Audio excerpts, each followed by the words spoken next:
Panggilan beribadah. Saudara-saudara, selamat hari Minggu dan salam dalam kasih Tuhan Yesus untuk kita semua. Dalam ibadah hari ini, marilah dengan sukacita memuliakan nama Tuhan. Naikkanlah ungkapan syukur untuk memuji keagungan karyanya. Gaungkan nama Yesus agar dunia mendengar kisah kasih-Nya yang membawa keselamatan. Mari kawan-kawan nyanyi gembira.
Umat yang dikasihi oleh Yesus Kristus, di awal ibadah kita pada pagi hari ini, kita datang dengan satu pengakuan bahwa pertolongan kita adalah dalam nama Tuhan yang menjadikan langit dan bumi. Kasih karunia dan damai sejahtera dari Allah Bapa dan dari Tuhan Yesus Kristus, serta dari Roh Kudus, menyertai saudara sekalian. Dan beserta saudara juga. Kata pembuka. Menyambut dan bukan disambut adalah tema ibadah hari ini. Melalui tema ini kita diingatkan bahwa Tuhan Yesus mengajar para murid untuk tidak mengejar ambisi menjadi orang yang selalu ingin disambut dan diutamakan. Sebaliknya, Tuhan Yesus mengajar para murid untuk mau menyambut orang-orang yang dianggap paling hina, kecil, dan yang tidak diperhitungkan. Ingatlah perkataan Yesus ketika ia memeluk seorang anak kecil. Barang siapa menyambut seorang anak seperti ini, dalam namaku ia menyambut aku, dan barang siapa menyambut aku, bukan aku yang disambutnya, tetapi dia yang mengutus aku. Dari Markus 9 ayat 37.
Mari kita berdoa untuk pengakuan dosa.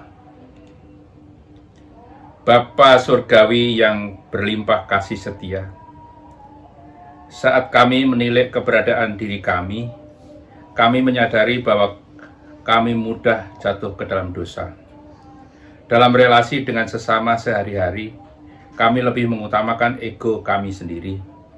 Kami ingin diutamakan lebih dari yang lain, ingin menjadi pribadi yang selalu didengar dan disambut oleh orang-orang di sekitar kami. Perintah-Mu yang meminta kami untuk menjadi orang yang rendah hati dan berbelas kasih kepada sesama, kerap kami abaikan. Ampunilah kami atas kecenderungan hati kami yang mementingkan diri sendiri, ya Bapa. Tolonglah kami supaya mau terus belajar hadir bagi orang lain dan menerima serta memperhatikan saudara-saudara kami yang sedang berada dalam pergumulan. Inilah doa permohonan yang kami naikkan dalam nama Tuhan Yesus.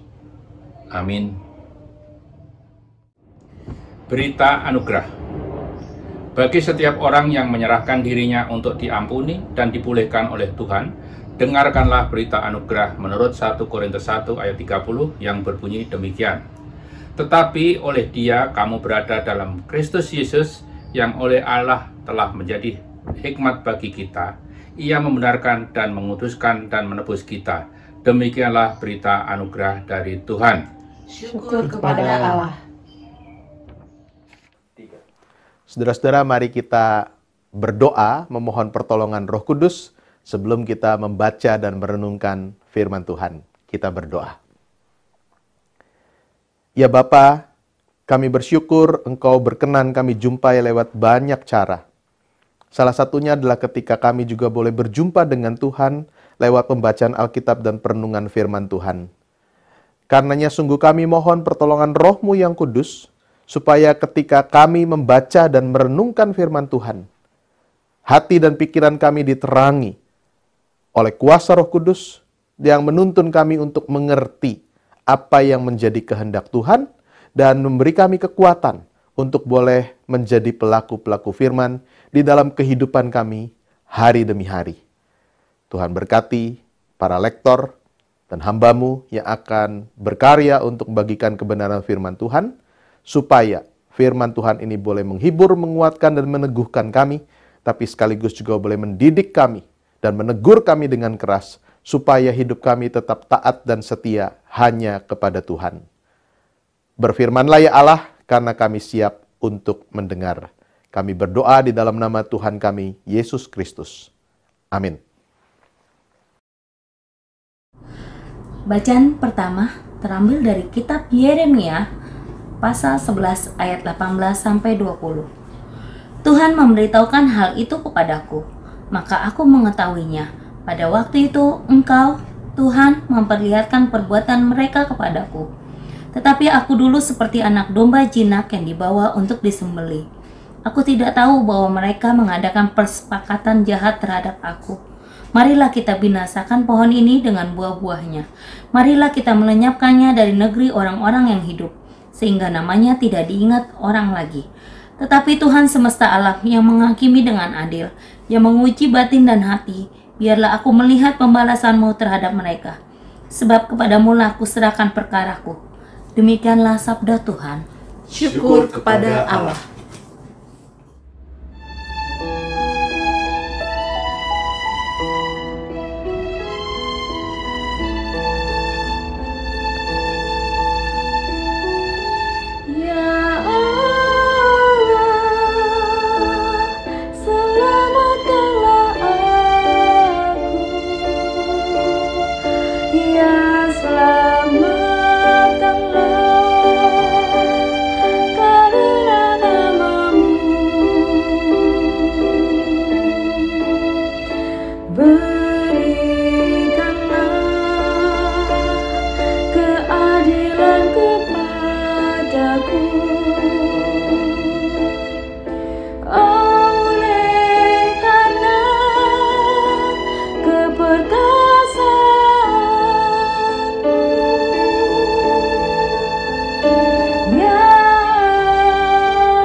Dengarkanlah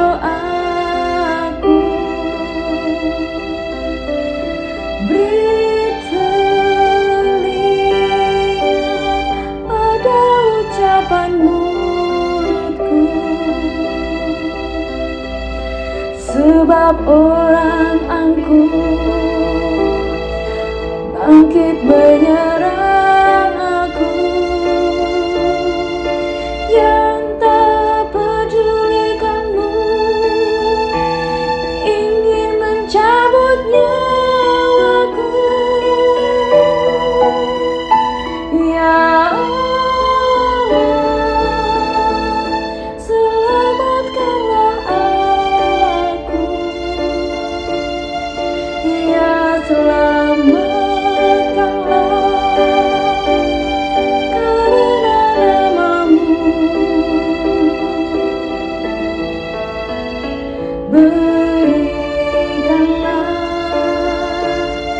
keadilan kepadaku, oleh karena keperkasaanmu, sesungguhnya Kau Allah penolongku, dan yang menopang diriku. Kejahatan itu biarlah berbalik pada musuhku, binasakan mereka karena kesetiaanmu. Ya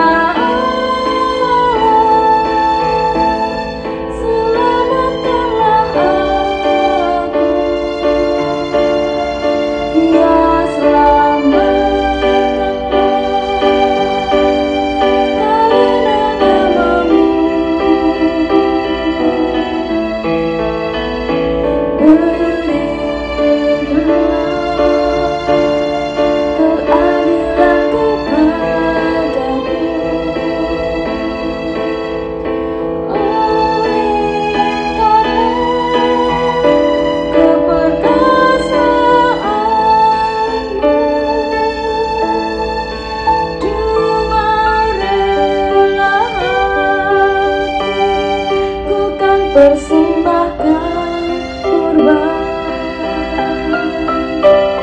dan bersyukur karena nama-Mu ya Tuhan. Jangan lepaskan aku dari segala kesesakan, dan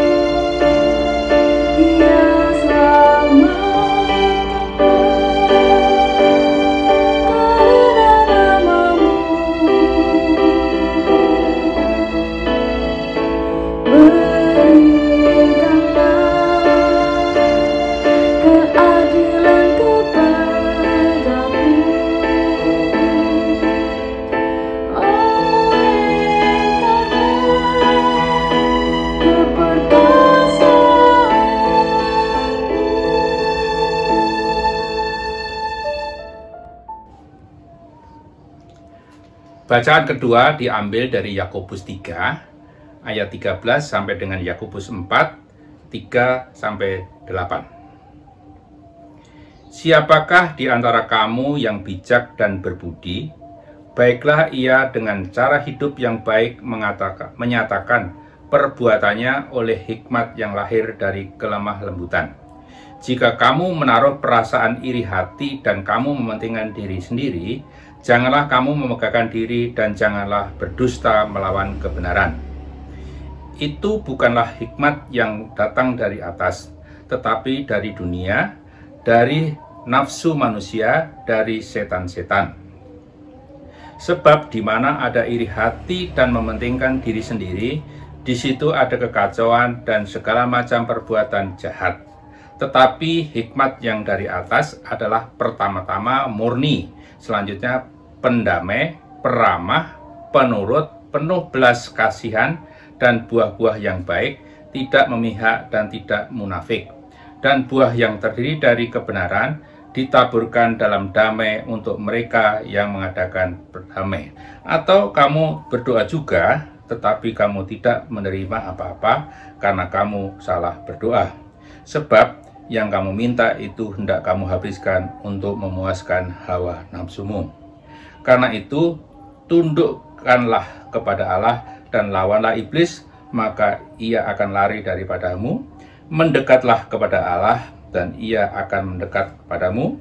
Tahirkanlah tanganmu, hai kamu orang berdosa, dan sucikanlah hati, hai kamu mendua hati. Demikian firman Tuhan. Syukur kepada Allah. Pembacaan Injil diambil dari Injil Yesus Kristus menurut Markus 9 ayat 30 sampai 37. Markus 9 ayat 30 sampai dengan 37.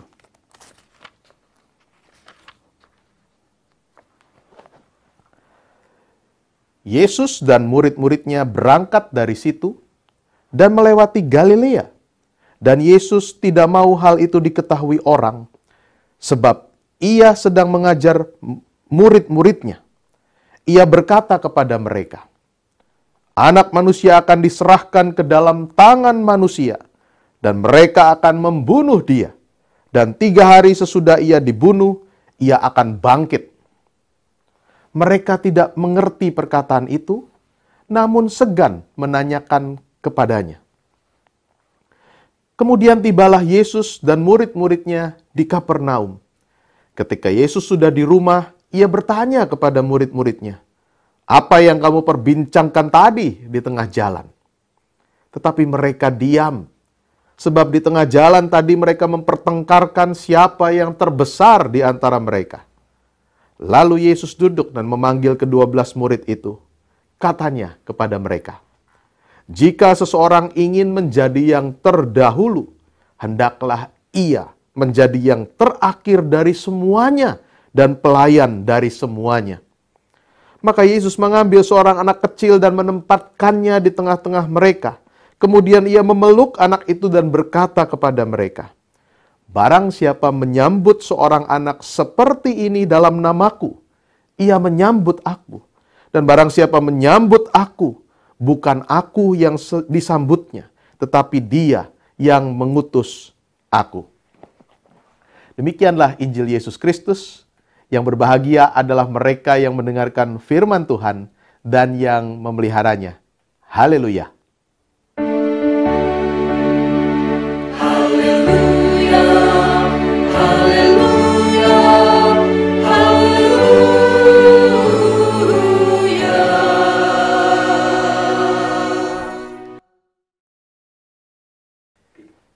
Saudara-saudara yang dikasihi oleh Yesus Kristus, tiap orang ingin jadi nomor 1 pada umumnya. Ya, dalam bahasa Yunani dipakai kata protos, yang artinya yang pertama dan utama.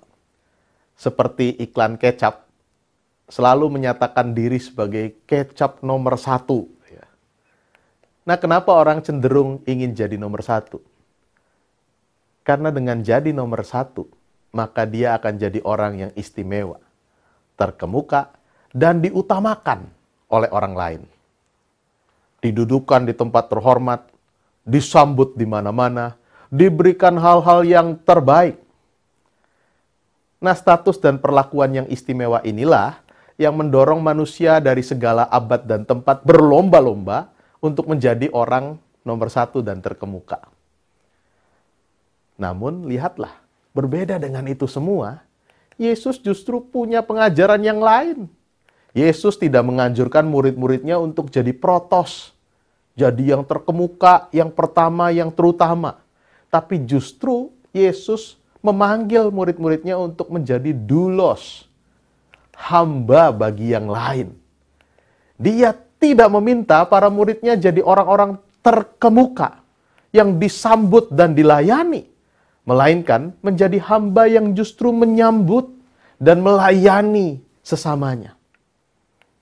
Tema ibadah hari ini adalah menyambut dan bukan disambut. Ini mengajak kita untuk menjadi pengikut Tuhan yang dengan sadar betul bahwa panggilan hidup kita adalah untuk melayani, bukan untuk dilayani dan disambut, serta taat penuh pada kehendak Allah di tengah kehidupan ini. Dari bacaan leksionarium kita hari ini, kita belajar beberapa hal. Yang pertama, memenuhi panggilan Tuhan berarti memang kita harus siap taat mengerjakan kehendak Tuhan itu. Ya. Saudara-saudara, ketaatan Kristus itulah yang secara tersirat tampak dalam bacaan Injil hari ini. Ini untuk kedua kalinya Yesus menyampaikan soal jalan penderitaan yang akan dia tempuh, yang akan dia alami. Itu artinya ia tetap setia, on the track, tetap taat pada kehendak Bapa untuk menjalani jalan penderitaan itu. Mari kita berandai-andai. Bandingkan, kalau seandainya saudara diberi karunia, boleh tahu kapan saudara meninggal. Apa perasaan saudara? Mungkin ada yang mengatakan, oh, saya senang kalau saya diberitahu kapan saya meninggal. Saya bisa siap-siap. Saya bisa melakukan apa-apa yang belum sempat saya lakukan. Misalnya jalan-jalan kemana, atau makan apa. Nah itu saya jadi siap, karena saya diberitahu kapan saya meninggal. Tapi, kalau kemudian kita tahu kapan kita meninggal, dan diberitahu juga bagaimana cara kita meninggal, misalnya meninggalnya dengan tidak wajar, karena kecelakaan, karena tertabrak, kereta api di perlintasan kereta dekat stasiun Bekasi misalnya. Apa yang akan saudara rasakan? Pasti mungkin saudara akan mengatakan, kalau gitu lebih baik saya nggak tahu. Atau kalaupun tahu, maka hari itu, ketika kita menanti waktu itu tiba, akan menjadi waktu yang sangat berat, sangat panjang untuk kita jalani. Kalau perlu kita pergi jauh dari tempat itu. Tempat yang dimana kita sudah ditentukan akan meninggal itu. Yesus tahu kan kapan dia akan meninggal. Bagaimana caranya dia akan meninggal. Di mana dia akan ditangkap, disiksa, dan meninggal. Yesus tahu betul. Ia tahu bahwa dia akan mati. Dan matinya lewat jalan salib yang menyakitkan. Tapi justru ketika dia tahu, dia makin taat pada kehendak Sang Bapa dan tidak lari dari kenyataan yang ada. Saudara-saudara, inilah yang patut kita teladani dari hidup dan karya Yesus yang tetap taat sampai mati untuk melakukan dan memenuhi kehendak Bapanya. Yang kedua yang kita belajar dari bacaan kita hari ini adalah taat pada panggilan berarti juga siap berkorban. Kalau yang pertama tadi, kita mau taat memenuhi panggilan berarti kita harus taat mengikuti kehendak Bapa. Nah ini berarti yang kedua adalah siap berkorban. Bukan perkara mudah untuk jadi orang yang taat. Para murid tampak enggan untuk merespon Yesus yang untuk kedua kalinya memberitahukan tentang jalan derita yang harus ia tempuh dalam rangka taat pada kehendak Allah Bapa itu. Kalau saat pemberitahuan pertama, Petrus sebagai wakil para murid menolak dengan keras, bahkan menegur Yesus yang dianggapnya tidak mencerminkan Mesias yang dinantikan. Bacaan minggu lalu membahas itu, bukan? Ya. Ketika Yesus memberitakan bahwa Mesias itu akan menderita, akan ditangkap dan mati, lalu apa respon murid? Diwakili oleh Petrus. Menegur dengan keras dan mengatakan tidak mungkin itu terjadi. Tetapi kini di dalam pemberitahuan yang kedua, ketika Yesus untuk kedua kali memberitakan tentang penderitaan yang akan ia alami, para murid memilih diam. Mereka tidak mengerti perkataan itu, namun juga segan menanyakannya kepada Yesus. Kenapa bisa seperti itu? Karena sebenarnya di dalam hati mereka enggan untuk lebih dalam ikut dalam jalan penderitaan itu. Ketaatan untuk ikut Tuhan dalam melewati jalan penderitaan tentu bukan sesuatu yang populer. Dan tentu itu bukan sesuatu yang diingini oleh orang banyak. Gagasan mengenai ketaatan memang tidak menarik, bahkan tidak menyenangkan untuk diperbincangkan. Apalagi jika diikuti dengan tuntutan untuk mengambil resiko atau kita sering mengatakan harus membayar harga penuh pengorbanan. Saudara-saudara yang dikasihi Tuhan, memang untuk taat pada perintah dan kehendak Tuhan diperlukan pengorbanan. Itu juga dicontohkan Yeremia dalam bacaan pertama kita hari ini. Ia diutus Tuhan untuk menegur umatnya yang tidak setia. Dan itu membuat Yeremia harus berhadapan dengan ancaman pembunuhan. Tapi apakah Yeremia mundur? Tidak. Yeremia tidak undur dari tugasnya. Ia tetap setia, tetap taat, dan siap untuk membayar harga, sekalipun ia percaya bahwa Tuhan melindunginya, pasti akan melindunginya. Bagaimana dengan kita? Bagaimana dengan saudara dan saya? Ketaatan untuk mengikut Tuhan dan memenuhi panggilannya menuntut pengorbanan.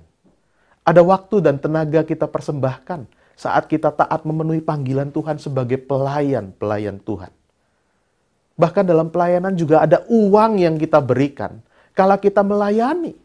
Dan kita tidak hitung-hitungan dengan itu. Dalam kehidupan kita bergereja, sebagai ungkapan syukur atas berkat dan anugerah Tuhan, maka saudara dan saya kemudian memberikan rupa-rupa persembahan. Ingat saudara, yang namanya persembahan itu ukurannya bukan cuma seberapa besar rupiah yang saya berikan dalam persembahan hari Minggu misalnya. Yang namanya persembahan bisa hadir lewat persembahan diri kita. Ketika kita memberikan diri untuk dibaptis, itu persembahan diri. Lalu ada juga yang namanya persembahan waktu. Saudara dan saya memberikan waktu-waktu terbaik kita untuk mengikuti kegiatan-kegiatan gerejawi, untuk beribadah. Itu adalah persembahan waktu kita dan itu harus yang terbaik, bukan yang sisa. Selain itu, kita juga memberikan persembahan tenaga, segala talenta, kemampuan, kelebihan-kelebihan kita persembahkan untuk ikut jadi aktivis, jadi guru sekolah minggu, jadi pemimpin nyanyian jemaat atau kantoria di beberapa tempat, jadi anggota paduan suara. Itu semua adalah bentuk persembahan tenaga kita. Dan untuk semua persembahan itu, tentu selain juga ada persembahan uang, maka ada pengorbanan kita berikan. Ada waktu yang kita persembahkan, ada tenaga, kemampuan yang kita bagikan, ada uang yang kemudian kita sisihkan. Dan itu membutuhkan pengorbanan dan kerelaan kita dalam memberikannya. Yang ketiga, saudara, yang kita belajar hari ini adalah saudara dan saya yang siap memenuhi panggilan Tuhan berarti siap untuk disambut atau menyambut. Siap menyambut. Dan siap menyambut berarti butuh kerendahan hati. Saudara-saudara, selain menuntut kesediaan untuk berkorban, memenuhi panggilan untuk menjadi pelayan, untuk menjadi doulos, untuk menjadi hamba, membutuhkan juga sebuah kerendahan hati. Para murid yang enggan untuk menanggapi jalan penderitaan yang butuh pengorbanan itu, pada bagian selanjutnya justru terlibat dalam pertengkaran mengenai siapa yang terbesar di antara mereka. Rupanya mereka berdebat, siapa yang paling hebat di antara para murid Yesus? Petrus kah? Thomas kah? Yohanes kah? Yakobus kah? Mereka berdebat siapa yang terbesar di antara mereka. Rupanya perdebatan mengenai siapa yang terbesar adalah sesuatu yang lazim dalam komunitas orang Yahudi. Namun sekali lagi, Yesus memanggil para murid justru untuk melakukan sesuatu yang di luar kebiasaan. Atau melakukan sesuatu yang berbeda daripada yang lain pada umumnya. Yesus mengajak para murid untuk membuang jauh-jauh yang namanya arogansi kala berada di tengah sebuah komunitas. Karenanya bukan minta dihormati yang utama. Karena menjadi yang terbesar, tapi sebaliknya Ketaatan dalam menjalankan panggilan pelayanan justru harus diiringi dengan sebuah kerendahan hati. Tidak sedikit bukan sekarang ini umat Tuhan yang justru seperti para murid Yesus ingin jadi yang terbesar, ingin jadi yang terkenal, yang terhormat di antara umat Tuhan lainnya.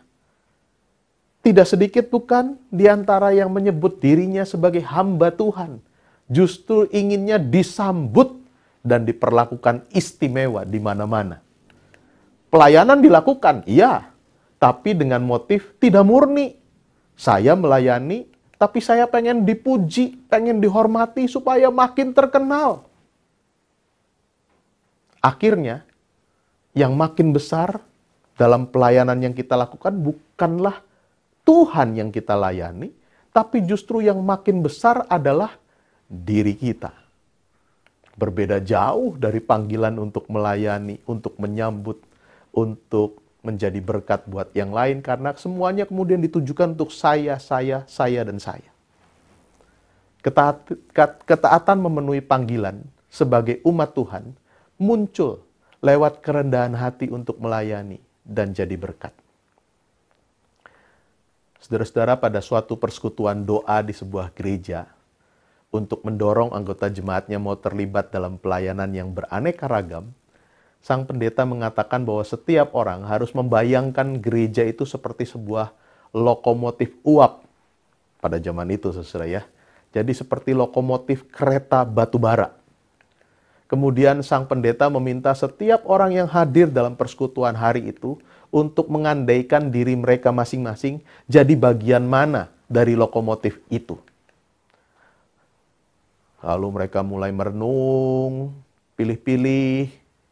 Nah, mulai seorang penatua berbagi dan menyatakan bahwa dirinya bagaikan peluit bel yang terus-menerus bunyi dari lokomotif itu yang mau mengingatkan orang lain. Baik, kata pendetanya. Ya.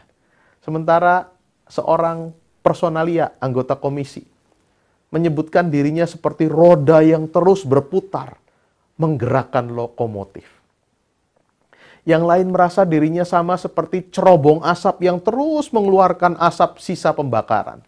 Ada yang mengatakan saya pengen jadi lampu besar di depan supaya bisa menerangi jalan lokomotif itu. Semua kemudian menyebutkan dan mengidentifikasi diri menjadi bagian lokomotif apa. Lalu sang pendeta bertanya kepada seorang bapak tua yang ada di sudut ruangan, yang sedari tadi hanya duduk diam dengan sikap tenang, mengangguk-angguk setiap kali ada temannya yang mengidentifikasi diri. Pendeta ini bertanya, "Pak, kalau Bapak mau jadi apa?"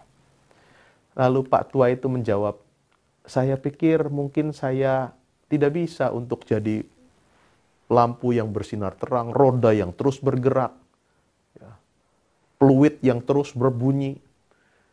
Saya mungkin hanya mampu melayani sebagai sepotong batu bara. Jika tukang api dan masinis memerlukan saya, dia dapat mengambil saya dan melemparkan saya ke dalam tungku perapian dan membakar saya untuk ikut menjalankan mesin lokomotif itu. Saya hanya bagian kecil saja." Saudara-saudara, di antara banyak orang yang ingin berperan besar, punya kesempatan untuk menonjolkan diri, Pak tua dalam cerita tadi justru mengajarkan hal yang lain, yaitu kesediaan untuk berkorban dan memberi diri dengan penuh kerendahan hati untuk melayani Tuhan dengan apa yang ia punya dan ia bisa lakukan. Bukankah yang biasanya terjadi di tengah pelayanan justru sebaliknya? Ada orang yang mengatasnamakan pelayanan, namun justru mencari ketenaran nama, mencari penghargaan diri dan peninggian diri. Ada orang yang jadi lupa diri dan menganggap dirinya paling berjasa dalam pertumbuhan gereja. Sering ada orang yang menepuk dada keras-keras. Kalau bukan karena saya, tidak mungkin gereja ini bisa bertahan. Tidak mungkin gereja ini bisa berkembang. Aduh. Imbasnya, Dia merasa paling hebat dan harus didengar pendapatnya dan dituruti orang lain. Saudara-saudaraku, ketika dalam pelayanan yang muncul adalah pementingan dan peninggian diri, akibatnya kemudian tidak sedikit terjadi kekacauan, tidak sedikit terjadi perpecahan, dan berakhir dengan konflik yang membuat pertumbuhan gereja justru terhambat. Itulah roh dunia saat ini. Di dunia modern ini makin sulit mencari orang yang justru mau mempersembahkan diri. Bukan untuk disambut oleh yang lain, tapi justru untuk menyambut dengan penuh kerendahan hati. Mau menjadi orang yang mau merendahkan diri di tengah berbagai potensi luar biasa yang dia miliki. Di tengah hidup yang kompetitif ini, ketika orang makin senang menonjolkan diri dan menjaga gengsi, maka saudara dan saya dipanggil dengan panggilan yang berbeda dari dunia pada umumnya. Saudara dan saya, Tuhan panggil untuk melayani yang lain, untuk menyambut yang lain, untuk menerima yang lain, supaya yang lain itu juga mengalami kasih dan cinta kasih dari Tuhan. Saudara dan saya adalah orang-orang yang telah mendapatkan anugerah dan telah mendapatkan keteladanan dari Kristus. Karena ketaatannya pada kehendak Bapa untuk menebus dosa lewat jalan penderitaan, jalan salib itu. Dan dia taat menjalaninya. Maka saudara dan saya selamat. Maka sebagai orang-orang yang sudah diberi anugerah, sudah sepatutnya kita ini kemudian mencerminkan Kristus di tengah hidup ini. Memenuhi panggilan berarti siap taat untuk melakukan kehendak Allah dengan sepenuh hati. Memenuhi panggilan kita berarti membuat saudara dan saya, membuat kita dengan penuh kerelaan berkorban dalam melakukannya. Memberikan persembahan-persembahan yang baik, baik itu persembahan diri, waktu, tenaga, uang, ataupun persembahan-persembahan nilai plus lainnya.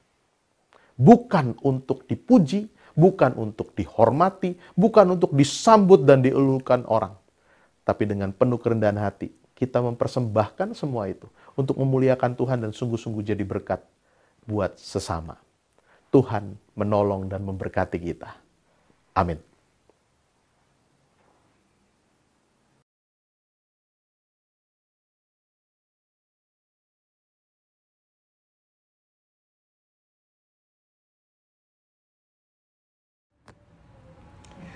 Formulir perjamuan kudus. Saudara-saudara yang dikasihi Kristus, beberapa waktu lagi kita akan diundang untuk mengikuti perayaan perjamuan kudus sedunia. Yang diperkenankan ikut mengambil bagian dalam perjamuan kudus adalah anggota Sidi dan anggota gereja lain sebagai tamu yang tidak di bawah penggembalaan khusus. Pada hari Minggu tanggal 3 Oktober 2021, kita akan merayakan perjamuan kudus. Untuk menyambut dan ikut serta dalam perayaan ini, mari kita mempersiapkan diri secara bersama-sama. Pada perjamuan malam terakhir, Kristus menghendaki kita merayakan perjamuan kudus untuk mengenangnya. Mengenang Kristus berarti mengalami kehadirannya, seperti murid-muridnya dahulu mengalami keberadaannya, serta mereka mengenang Kristus juga berarti menyadari secara pribadi seluruh kehidupan Kristus yang diberikannya bagi keselamatan dunia, sejak dia lahir, melayani, menderita, mati, dan dimuliakan di surga. Marilah kita merenungkannya. Apakah kita benar-benar rindu untuk berjumpa secara pribadi dengan Kristus, untuk mengalami kasih, kuasa, dan keberadaannya, dan memperbarui hidup kita? Apakah kita menghayati bahwa seluruh kehidupan dan karya Kristus, yaitu kehadirannya, pelayanannya, penderitaannya, kematiannya, kebangkitannya, kenaikannya ke surga, sampai dengan kedatangannya kembali, terkait erat dengan kehidupan kita? Pada perjamuan malam terakhir, ketika Kristus memecahkan roti dan mengangkat cawan, dia membagikan tubuh dan darahnya sendiri kepada murid-muridnya. Menerima tubuh dan darahnya berarti dipersatukan dengan Kristus, sehingga dia menjadi kepala dan kita tubuhnya. Menerima tubuh dan darahnya berarti kita dipersatukan dengan semua yang menerimanya, juga menjadi satu tubuh dan satu roh. Marilah kita merenungkannya. Apakah kita menghayati bahwa Kristus adalah kepala seluruh kehidupan kita dalam hidup berjemaat dan bermasyarakat, dalam keluarga dan pekerjaan kita? Apakah kita menghayati bahwa kita adalah anggota tubuh Kristus yang saling mengasihi seorang terhadap yang lain? Ketika kita bersatu dengan Kristus, roti yang dipecah-pecahkan bagi dunia ini, kita pun dipersatukan dalam kematian dan kebangkitan Kristus. Dipersatukan dengan Kristus berarti diutus untuk mengosongkan dan menyangkal diri, memikul salib dan mengikut Kristus. Dipersatukan dengan Kristus berarti diutus memberi hidup kita demi keselamatan dunia. Marilah kita merenungkannya. Apakah dalam persekutuan dengan Kristus kita mau berkorban menjadi berkat bagi sesama kita? Apakah kita menyadari bahwa sebagai anggota tubuh Kristus di tengah dunia, kita menjadi mata dan telinga bagi Kristus yang melihat dan mendengarkan, serta peduli kebutuhan dan masalah kita? Sudahkah kita menjadi mulut bagi Kristus yang menyuarakan kebenaran dan keadilan dalam lingkungan kita? Sudahkah kita menjadi tangan bagi Kristus yang berkarya memperjuangkan damai di muka bumi ini? Kiranya Roh Kudus menolong kita semua dalam mempersiapkan diri untuk merayakan perjuangan kudus sedunia pada tanggal 3 Oktober 2021 mendatang. Saudara dapat menyiapkan sendiri roti dan penggantinya, dan anggur dan penggantinya berupa teh, sirup, air putih, untuk kemudian kita makan dan minum bersama-sama pada saat tiba pelayanan perjamuan kudus. Pengakuan iman rasuli. Bersama dengan umat Allah di sepanjang abad dan segala tempat, marilah kita menyatakan pengakuan iman rasuli yang berbunyi demikian. Aku percaya kepada Allah, Bapa yang Maha Kuasa, Khalik langit dan bumi, dan kepada Yesus Kristus, anaknya yang tunggal Tuhan kita, yang dikandung daripada Roh Kudus, lahir dari anak darah Maria, yang menderita sengsara di bawah pemerintahan Pontius Pilatus, disalibkan, mati dan dikuburkan, turun ke dalam kerajaan maut. Pada hari yang ketiga, bangkit pula dari antara orang mati, naik ke surga, duduk di sebelah kanan Allah, Bapa yang Maha Kuasa, dan dari sana ia akan datang untuk menghakimi orang yang hidup dan yang mati. Aku percaya kepada Roh Kudus, gereja yang kudus dan am, persekutuan orang kudus, pengampunan dosa, kebangkitan orang mati, dan hidup yang kekal. Saudara-saudara, marilah kita menaikkan doa syafaat kita. Kita berdoa. Ya Allah, saat ini kami bersahati menghadap hadirat-Mu yang kudus. Kami bersama-sama menaikkan syafaat kami saat ini. Tak putus-putusnya kami berdoa untuk keadaan negeri kami, Indonesia tercinta. Kami bersyukur kami boleh hidup, bekerja, bertumbuh, dan melakukan begitu banyak kegiatan dan aktivitas di negeri ini. Hari-hari ini Tuhan, kami sedang mengalami pergumulan yang sama bersama dengan seluruh penduduk di dunia, yaitu kami bersama-sama berjuang menghadapi pandemi COVID-19. Tentu Tuhan kami rindu untuk segera boleh mengatasi pandemi ini. Karenanya Tuhan kami berdoa untuk para pemimpin bangsa kami, mereka yang diberi wewenang untuk memutuskan kebijakan-kebijakan. Biarlah dengan hikmat tuntunan dari Roh Allah sendiri, mereka boleh memutuskan yang terbaik untuk menangani pandemi ini, maupun juga untuk mengatasi kesulitan-kesulitan yang lain yang mengikutinya. Kami berdoa juga Tuhan untuk upaya vaksinasi yang gencar dilakukan sebagai upaya kami mempercepat penanganan terhadap pandemi ini. Biarlah ketersediaan vaksin boleh tercukupi, dan juga respons dari masyarakat juga besar, supaya semakin banyak orang yang mendapat vaksin, dan itu juga mempercepat upaya penanganannya. Kami berdoa Tuhan untuk para dokter, para perawat, tenaga-tenaga medis, di rumah-rumah sakit, di pusat-pusat pelayanan kesehatan, dimanapun berada. Biarlah Tuhan melindungi dan menyertai mereka sebagai garda terdepan yang berjuang untuk memulihkan keadaan. Biarlah kami sebagai masyarakat juga sepakat dan sehati untuk ikut mendukung proses ini. Kami juga boleh menjalani kehidupan dengan prokes yang ketat, dan dengannya kemudian kami ikut merawat kehidupan. Ya Bapa, saat ini kami mau berdoa untuk gereja Tuhan di mana-mana tempat. Terkhusus untuk GKI Jati Bening, yang di tengah pandemi ini juga tentu ikut serta menjalankan misi Allah untuk menyelamatkan dan memulihkan keadaan. Kami berdoa untuk Majelis Jemaat GKI Jati Bening, untuk aktivis, badan-badan pelayanan, seluruh anggota jemaat dan simpatisan yang bergabung. Biarlah kami menjadi satu kesatuan tubuh Kristus yang berjuang bersama, mewujudkan cinta kasih Allah, baik di tengah persekutuan kami, maupun juga untuk keluar, untuk lingkungan di sekitar kami. Sehingga kehadiran kami sebagai gereja Tuhan menjadi kehadiran yang mendatangkan berkat, dinanti-nantikan kehadirannya karena membawa dampak yang baik. Kami berdoa untuk relasi kami dengan masyarakat, lingkungan sekitar kami, supaya kehadiran kami tidak menjadi sandungan, melainkan kehadiran kami mendatangkan kebaikan. Tuhan, kami berdoa untuk anggota jemaat simpatisan yang bergabung di GKI Jati Bening, untuk rupa-rupa pergumulan yang sedang dihadapi.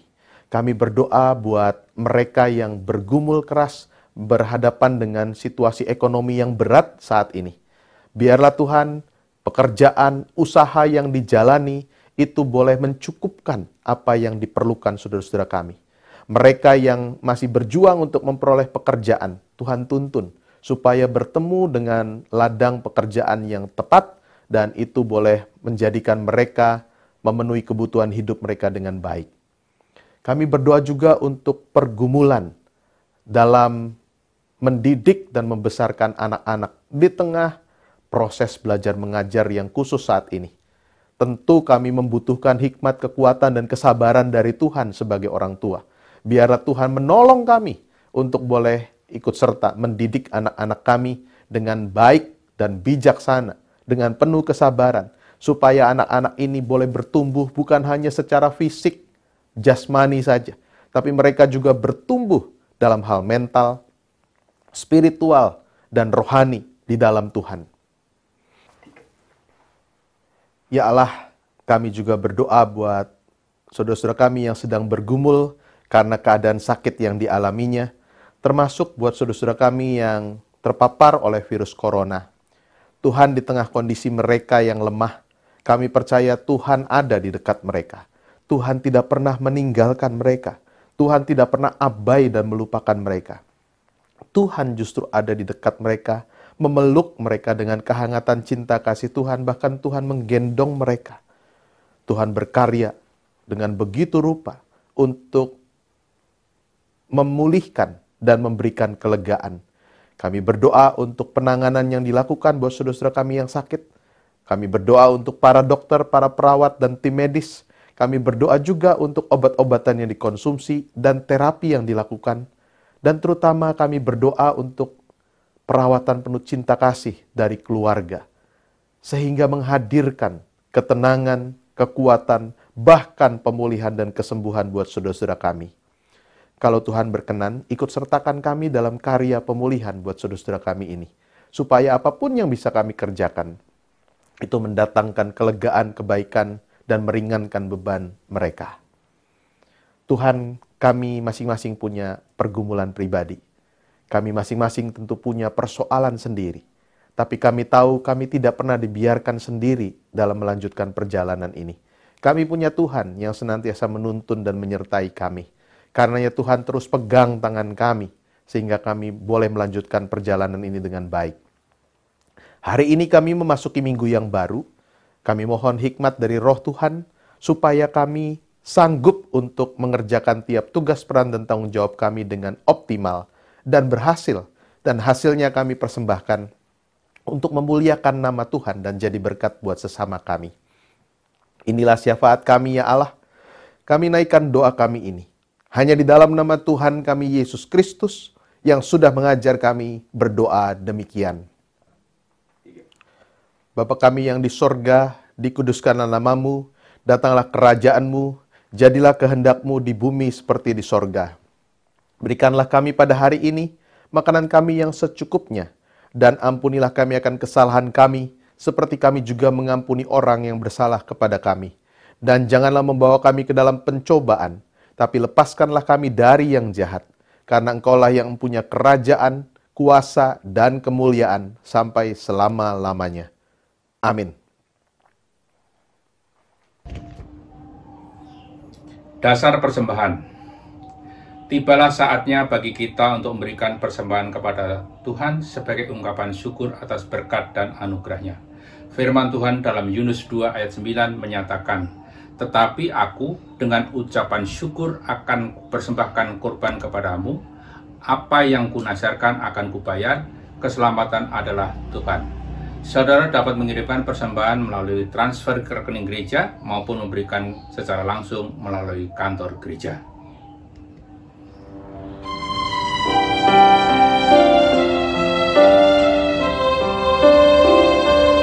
Aku suka membagi pada orang tak punya, agar Tuhan dipuji tiap orang di dunia.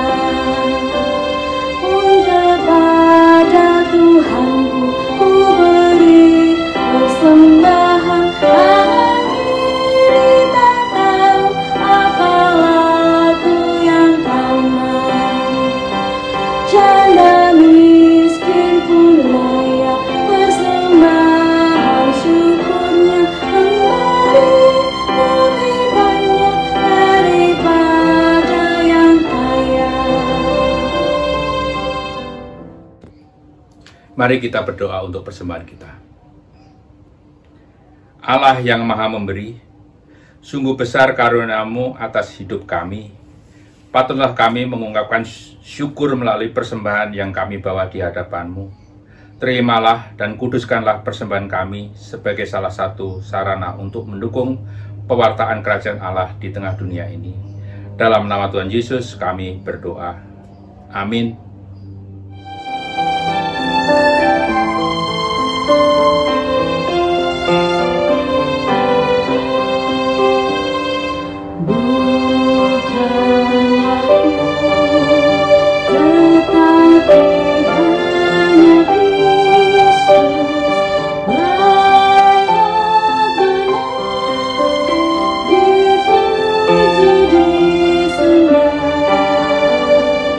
Oh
Saudara-saudara yang dikasihi oleh Tuhan, hari ini dalam ibadah ini kita diingatkan sebagai pengikut-pengikut Kristus. Saudara dan saya dipanggil bukan untuk dilayani, melainkan untuk melayani. Bukan untuk disambut, justru untuk menyambut, meraih dan merangkul sesama kita, sehingga mereka juga mengalami cinta kasih dari Tuhan. Kini kita akan mengakhiri ibadah kita di tempat ini, dan kita akan melanjutkan ibadah kita dalam keseharian kita, lewat kata dan perbuatan yang senantiasa memuliakan Tuhan dan jadi berkat buat sesama. Kini, terimalah berkat Tuhan. Tuhan memberkati engkau dan melindungi engkau. Tuhan menyinari engkau dengan wajah-Nya dan memberi engkau kasih karunia. Tuhan menghadapkan wajah-Nya kepadamu dan memberi engkau damai sejahtera.